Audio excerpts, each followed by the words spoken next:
هاي قدرمانو دوستانو ستړي مشئ زه ګوټې یم اوس زه د بېجینګ په لویدیځ کې د بوټو یو مارکېټ ته راغلی یم ځکه چې اوس په بېجینګ کې هوا ورځ تر بلې د ګرمېدو په حال کې دي او په دې زرګون موسم کې خلک همیشه غواړي چې د خپل کور د سینګار راولو لپاره کوم بوټي واخلي نیالګي او بوټي کینوي نو څو ورځې مخکې زه هم په خبري رسنیو کې یو خبره تر سترګو شو چې په کابل کې د پسرلي په موسم کې د نیالګیو د کینولو کمپاین هم پیل شوی دی فکر کوم چې په زیاتو هیوادونو کې دغه شان دود شته چې په پسرلي کې د نیالګیو د کینولو لپاره کمپاینونه ترسره کیږي نو په چین کې هم دغه شان فعالیت هم شته او ځینو هیوادونو د نیالګیو د کینولو ځانګړې ورځې هم ټاکلي مثلا په چین کې د هر کال د مارچ 12مه نیټه د نیالګیو د کینولو ځانګړې ورځ ده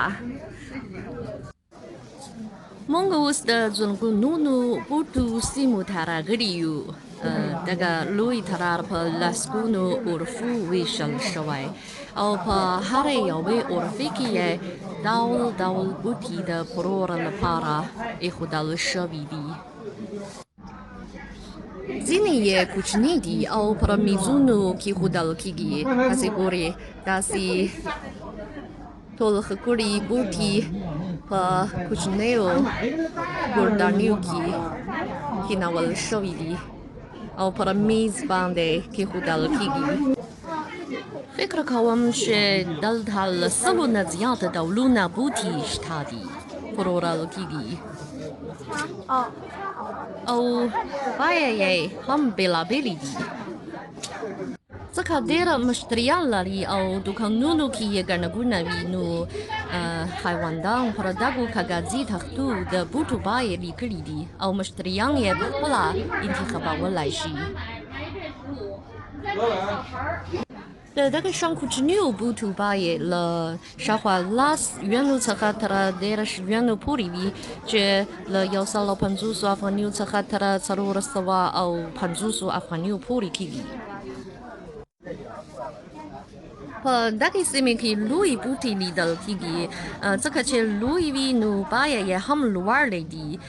مثلا له 100 یوانو څخه تر 1000 یوانو پورې کېږي لانخوا په نوم دغه شان بوټي زما ډېر خوښېږي او اوس غواړم چې څو واخلم کوم یو ډېر ښکلی فکر کوم چې دغه دوکان خاوند راته وایي چې دغه بوټی 13 یوانه یعنې 450 افغانۍ کې دي او دا 50 یوانه یعنې 750 افغانۍ کېږي نور هم ډېره لنخوړ بوټي شته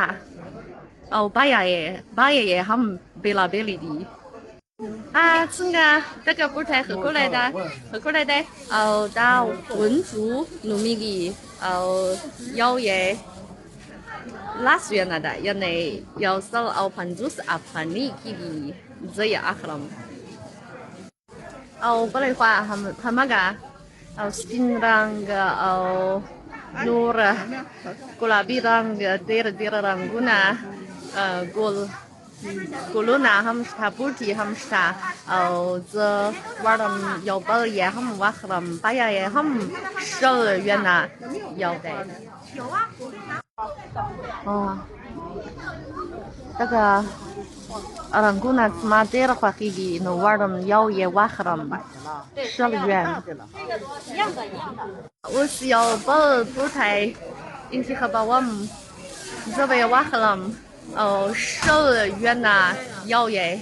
10 یوانه ده یعنې 300 افغانۍ کېږي اوس په پلاستیک کڅوړه کې پراته شوی اوس زه داسې بوټي اخلم نور ځای ته هم چکر ووهم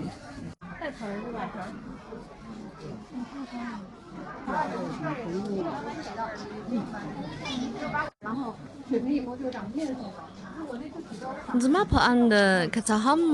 ګلدسته یې ښه کړې وي خو ریښې یې پرې شوي وي نو د اوږدې مودې لپاره نه ساتل کیږي خو شنه بوټي هم ګران کوي او هم د اوږدې مودې لپاره زرغون وي نو شنه بوټي مې ډېر خوښیږي